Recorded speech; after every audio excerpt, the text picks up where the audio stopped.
मेरा नाम है हरिया, मैं काम करता हूँ बहुत बढ़िया, खाता हूँ खाना और रोज गाता हूँ गाना। अरे यार, आज तो बहुत देर हो गई। इस खतरनाक जंगल को देखकर तो मेरे हाथ पैर ठंडे हो गए हैं। अगर मैं वक्त पर गांव नहीं पहुंचा तो मालिक बहुत नाराज हो जाएंगे। तभी हरिया को एक आवाज सुनाई देती है। सुनिए हरु जी। अरे, ये आवाज किसने दी? तभी हरिया को सामने कुछ दूर एक औरत खड़ी दिखाई देती है। अरे भाई, ये औरत अकेली इतनी रात को इस जंगल में क्या कर रही है? चलकर पूछना पड़ेगा। फिर हरिया अपनी बैलगाड़ी उस औरत के सामने लाकर रोक देता है और उससे पूछता है। अरे सुनिए, आप इतनी रात को इस खतरनाक जंगल में अकेली क्या कर रही हैं? तभी वो औरत मीठी आवाज में कहती है। अरे हरु जी, आप आ गए। मैं कब से आपका इंतजार कर रही थी। वैसे तो यहाँ से काफी लोग गुजर चुके हैं, लेकिन मैं खास आपका इंतजार कर रही थी। अच्छा, तुम सच कह रही हो? मुझे तो यकीन नहीं हो रहा है। वो क्या है ना, आज तक किसी ने मुझसे इतने प्यार से बात नहीं की। हाँ हाँ हरु जी, मैं सच कह रही हूँ। अब देर मत करिए और जल्दी से मुझे मेरे घर तक छोड़ दीजिए। हाँ हाँ, कौन सी बड़ी बात है, अभी छोड़ देता हूँ। आप मेरे पीछे बैलगाड़ी में बैठ जाइए और मुझे रास्ता बताते चलिए। फिर वो औरत हरिया की बैलगाड़ी में बैठ जाती है और हरिया बैलगाड़ी हाँकता हुआ आगे चल पड़ता है।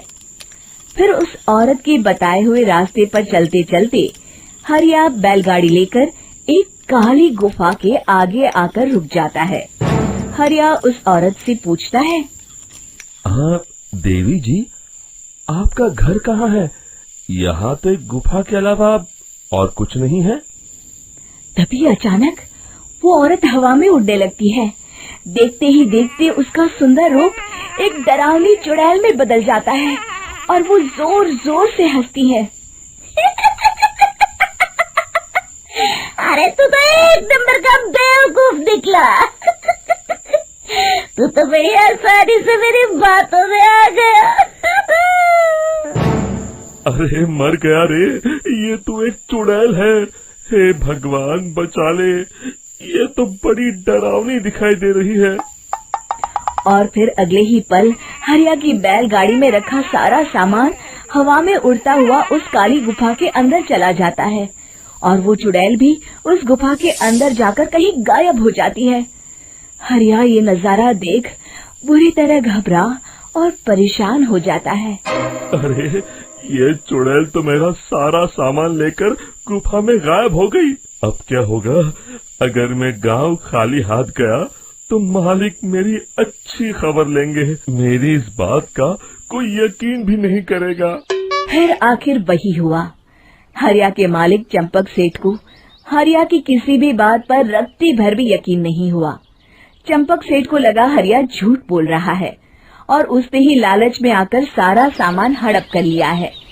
फिर हरिया को बेईमान समझकर चंपक सेठ उसे काम से निकाल देता है। अगले दिन अपनी दुकान में परेशान बैठा चंपक सेठ गुस्से में बड़बड़ाता है। अरे, दुकान में तो सामान बिल्कुल भी नहीं है। अब मुझे ही शहर जाकर सामान लाना होगा। फिर वो अपनी बैलगाड़ी लेकर शहर चला जाता है। शहर से सामान लेकर जब चंपक सेठ वापस गांव लौट रहा होता है, तभी उसे एक आवाज सुनाई देती है। चंपक जी, ओ चंपक जी। अरे, ये तो कोई मेरा नाम लेकर मुझे पुकार रहा है। फिर उस रास्ते में वही औरत खड़ी दिखाई देती है।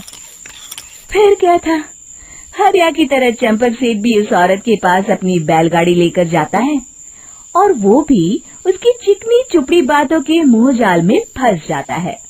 फिर चुड़ैल उसे भी अपनी गुफा तक ले जाती है और उसका सारा सामान लेकर गुफा में गायब हो जाती है। बेचारा चंपक सेठ लाचार होकर खाली हाथ गांव लौट आता है। फिर ये उस जंगल में रोज की बात हो जाती है। जो कोई भी शहर से कुछ लेकर गांव की तरफ लौटता, वो चुड़ैल उसे बेवकूफ बनाकर उसका सारा सामान लेकर गुफा में गायब हो जाती। एक दिन हरिया एक लकड़हारे को उसी जंगल की तरफ जाते हुए देखता है। फिर हरिया उसे रोकते हुए कहता है, अरे भाई, क्यों अपनी मौत को दावत दे रहे हो? मेरी बात मानो, आगे जंगल में मत जाओ, वहाँ एक बड़ी भयानक चुड़ैल रहती है। लकड़हारा हरिया की बातों को नजरअंदाज करते हुए कहता है, अरे भाई, मुझे पहले ही बहुत देर हो चुकी है, मुझे जाने दो भाई। शाम तक लकड़ियाँ काट कर शहर के बाजार में बेचना है। तुम अपनी ये कहानी किसी फुर्सत में बैठे इंसान को सुनाओ, मैं तो चला। इतना कहकर लकड़हारा वहाँ से आगे जंगल की तरफ चला जाता है। फिर अगले दिन गांव के मुखिया के घर के बाहर बहुत सारे लोग जमा हो जाते हैं। तभी हाथ में कुल्हाड़ी लिए खड़ा लकड़हारा कहता है, अरे मुखिया जी, अब आप ही हमें बचाइए उस जंगल वाली चुड़ैल से। हमारा सारा काम तो शहर से ही होता है। अरे मुखिया जी, उस चुड़ैल की वजह से तो मैं पूरी तरह बर्बाद हो गया हूँ। हम सबको मिलकर उस चुड़ैल का कोई इलाज करना पड़ेगा। तभी भीड़ में खड़ा बीरा कहता है, आप लोग चिंता मत करिए, कल से वो चुड़ैल किसी को नहीं लूट पाएगी। मेरे पास एक बहुत अच्छी तरकीब है। तभी चंपक सेठ उसका मजाक उड़ाते हुए कहता है, अरे तेरा नाम बीरा है तो क्या हुआ?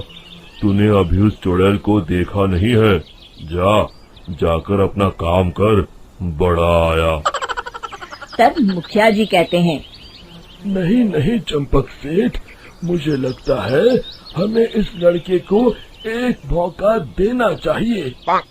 फिर सभी गांव वाले मुखिया जी की बातों से सहमत हो जाते हैं और वीरा शाम को एक बैलगाड़ी में कुछ सामान लादकर उस जंगल की ओर चल देता है।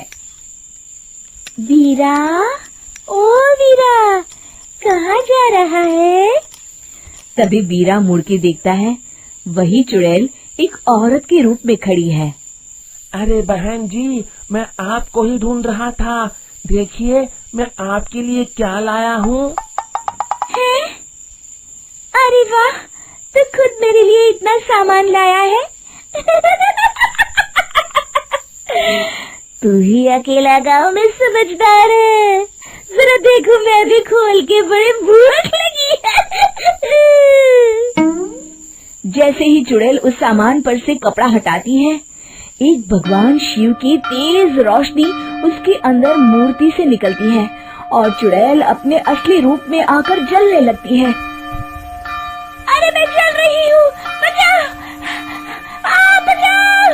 ओम नमः शिवाय, मर गई मैं! देखते ही देखते वो चुड़ैल राख के साथ उड़ जाती है और सभी गांव वाले भी वहां जाते हैं। शिक्षा बुराई पे सदा अच्छाई की ही जीत होती है।